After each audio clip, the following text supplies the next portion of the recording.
You heard Morgan earlier read the first few verses of 1 Samuel chapter 25. Our second reading is the rest of the chapter. But instead of reading it for you, I'm going to weave that story into the sermon itself. But I want to begin with this thought. Back in 2015, Tina Fey and Amy Poehler hosted the Golden Globe Awards. Now, as you can imagine, with those two as the hosts, they offered a lot of very witty, insightful critiques of society and celebrities, including people who were in the room. And two of the people who were there in the room were newly married. It was George Clooney and Amal Alamuddin, who took George Clooney's last name. And Tina Fey recognized the two newlyweds sitting out there and congratulated them on their marriage. And then she talked about a forthcoming award that was going to be given that night. And here's what she said. Amal Clooney is a human rights lawyer who worked on the Enron case.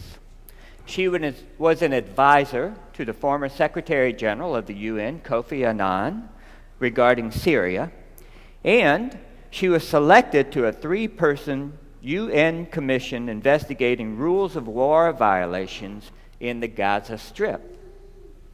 And after she read that, there was polite applause amongst the people there, and then she added, and tonight, her husband's going to get a Lifetime Achievement Award.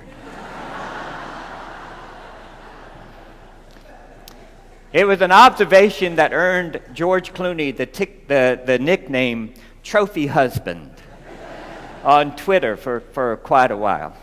And it's really a fitting way for us to enter into the story that Jennifer began telling for us and that Morgan read for us about a man who gets all of the name recognition and all of the description, has all of the wealth and all the popularity and all of the reputation, and a woman who actually does all of the serious, important work. So, as Morgan read for us and as Jennifer mentioned, David was at this time with a band of 600 military folk, and he was on the lam from King Saul, and they were hiding out, encamped in the wilderness surrounding the region called Paran. And in Paran, there was this wealthy man named Nabal who had, tons of sheep, and it was about the shearing time. So if you know the rhythm of the seasons there, this was the time when not only would they shear the sheep, but they would sell the wool. A lot of money would exchange hands. Some of the sheep that had kind of fulfilled their jobs would be sacrificed for the feast, and it was a time of wealth and feast, and it was at this time that David sent messengers to Nabal requesting some provisions for his men. And the request is a little bit ambiguous. On the one hand, when David says to Nabal, our army has been surrounding your shepherds all this time, and we've never attacked them, even though we could have. We never have. So we'd like for you to share with us in that same spirit. There's a fine line between saying, we could have attacked your people, but we didn't, and saying, and we can still attack your people, so you might want to give us something to eat. We might be hangry out here. And so there's one biblical commentator that called this a shakedown. When David comes to Nabal and says, well, my army's surrounding your people, and we haven't done anything, but it sure would be nice to eat. On the other hand, the story doesn't really permit that, because David's people tell Nabal that they're exactly not that kind of group that would shake down the shepherds. We've been surrounding your folk, and never have we helped ourselves to your stuff. This is what a typical marauding army would do, right? They would go to the shepherds and say, hey, we need food, and you've got sheep, so let's make it happen here. And if the shepherd said no, they'd just walk right in and get it anyway. They had got that capacity. And the whole point of the story is that's not the kind of army that David's army is. So while we could possibly hear this as a gentle underlying threat, it seems better to hear it as a genuine request. And Nabal, living up to the reputation of his name, responds with insults.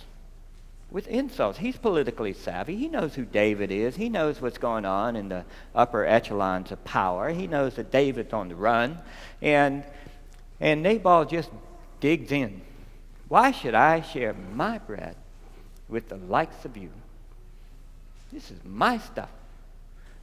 My bread, my sheep, my wine, my feast, my profit, and who are you? Somebody on the perimeter who means very little. So that's as far as Morgan read for us today. If we continue on in the story, it goes like this. One of Nabal's men knew exactly how David would respond. And sure enough, when the word went back to David that Nabal had insulted his messenger, the first thing David says to his soldiers is, strap them up, boys. Put on your sword. We're going hunting. And he said, you 200 stay here with the stuff. You 400, you come with me. And we'll show this fool, this Nabal character, what it's all about. And David's ready. And everybody in the whole Carmel region realizes that's what's going to happen, except for the fool himself. And so the story says that one of Nabal's young men didn't go to the irascible Nabal. That would be no good. But he went around him to his wife, Abigail, and told her exactly what happened. And laid it out for her and said, you got to do something, because you know that husband of yours will not. And Abigail, instead of going to her husband, goes around Nabal. And as you heard Jennifer say, she loaded up all these beasts of burdens with, there's a great list of the goods that she sent. Raisins and fig cakes and sheep and bread and wine. And she sent all of this out to David to try to circumvent this attack. And she intercepted David and his people, and she got off of her own horse, and she bowed down in front of him. She's the lady of the region, but she bows down and begs him to forgive her foolish husband and asked him to take these gifts. Because she knows what it's like for a marauding army to be living kind of on roots and berries out there in the woods and doing their best to survive. And she also knows that they've been out there and never have incurred into her land. And so she offers this gift. And it's an interesting response that we hear from David. Jennifer touched on it when she was talking to the children. David actually thanks Abigail, not for saving her life, not for saving her husband's life, not for saving their people's life, but for keeping him from getting his hands bloody with blood guilt, because that's exactly what he was ready to do. So as the story goes on, David goes back to his stronghold, and Abigail goes home. But by this time, Nabal's been feasting. It's a really sumptuous feast. It's described how over the top it is. And by now, he's like 3 sheets to the wind. She doesn't want anything to do with him, so she lets it all ride till the next morning. And then she tells Nabal everything that happened. I can't imagine the amount of courage it takes for a woman married to someone like that to say, look, I betrayed you, I went behind your back, and I took care of it. And she told him all about it. And then the scriptures say something. It's just real curious. It said, when Nabal heard the news, his heart died within him, and he became like a stone. Sounds like an ancient Near East way of talking about a stroke or something like that. Became like a stone, and 10 years later, it says, the Lord took his life. And just to wrap up the story, as the Old Testament tends to do, David now is aware that Abigail, who is beautiful and clever, is now a widow, and he sends word to her and woos her, and she is very receptive to it, and so she becomes his next wife, and then he goes back to where he came from, stopping along the way to marry another wife. So David's just adding all kinds of arrows to his quiver there, I got to say, but that's how the story ends. So it's an interesting story. It's a story that raises all kinds of real important and contemporary questions. Raises questions of whose property is whose. It raises questions of what kind of obligations we might have to one another. So what happens when we hear the story as a story of heroes and villains? That's our theme throughout the summer here, heroes and villains. What happens when we hear the story of Abigail and Nabal, of Abigail, David, and Nabal as a story of heroes and villains? One thing it does for us, it raises the question of what exactly is a fool? Now, when I was a little boy, I couldn't say that word in the house. And I'm a little scared saying it now, but, it's from the Bible, so I get to say it this morning. Cover your ears, kids. It's a bad word. Okay. But it raises the question of what actually constitutes a fool. Because as you heard Morgan say earlier, typically we're guided by the Psalms, which say several times that the fool is the one who says in their heart, there is no God. And I invite you not to hear that as someone who's theoretically struggling with arguments for the existence of God. Most of those arguments for the existence of God are so poorly put together, the best Christian in the world could doubt them. So it's not that. It's not theoretical atheism. What it's talking about is someone who lives as if there's no meaning in the world, as if there's no eternal value in the world, as if justice is what the strong call it, and nothing more. As if righteousness is what we contract, and nothing more. As if there's no rooted sense of right and wrong, good and evil in an eternal way in the world. It's more or less just what those of us in charge say that it is. That's the fool who says in his heart, there is no God, who lives as if there are no consequences, as if we don't answer to something greater than ourselves. And the story of Nabal takes that definition of fool and stretches it even further. Because in this story, the fool is one who says to himself, I don't need anybody else. I don't need anybody else. Nabal is that person who's relatively sure that everything he has, he did it himself. He's not standing on anyone's shoulders. He's standing on his own 2 feet, on which are the bootstraps by which he pulled himself up all by himself. He's that self-made person. And he has no obligation to anyone like this so-called David, with whom he has no contract. He will spend his money where he spends his money. He'll pay his servants what he pays his servants. He'll eat what he wants to eat. He'll keep what he wants to keep. And nobody will tell him otherwise. Because what's his is his. That sounds strangely contemporary. Sounds like a man who drives to work on a road that he didn't build, under a traffic light that he didn't hang, using cable systems that he didn't lay, and eating untainted food that he didn't certify, and drinking purified water that he didn't cleanse, and saying, I don't want to pay taxes. This is my money.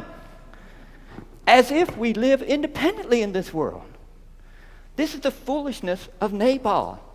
He doesn't realize that even the security of his shepherds and his sheep were dependent on this army who were simply asking what was due. Foolishness in the biblical story is someone who thinks we can live in a world independent of God, and in the Nabal story, someone who thinks we can live independent of each other.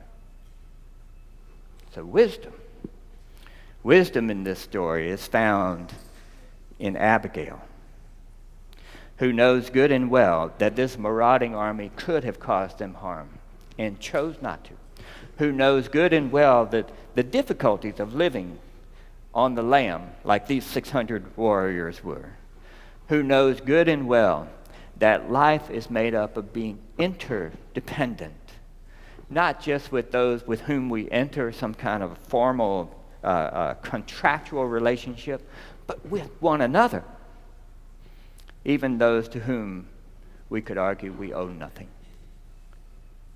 Wisdom sees that we are inherently community first, and only individuals insofar as we are in a community.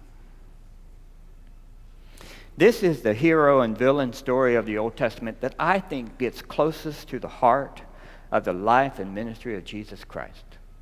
Because you'll remember there was one occasion where someone asked Jesus, well, who is my neighbor? And he answered it with a question.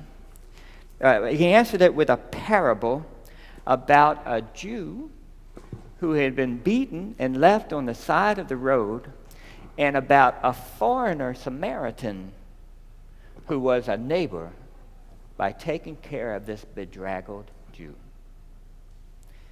And the Samaritans typically had nothing to do with the Jews, and the Jews typically had nothing to do with the Samaritans, but biblical wisdom lies in knowing that whatever cultural differences there might be, and language differences, and economic differences, and status differences, and national differences we might want to lay on the ground, biblical wisdom lies in knowing that we are inherently interdependent one for another, built to care for one another, to love one another, to do justice with one another. Thanks be to God. Amen.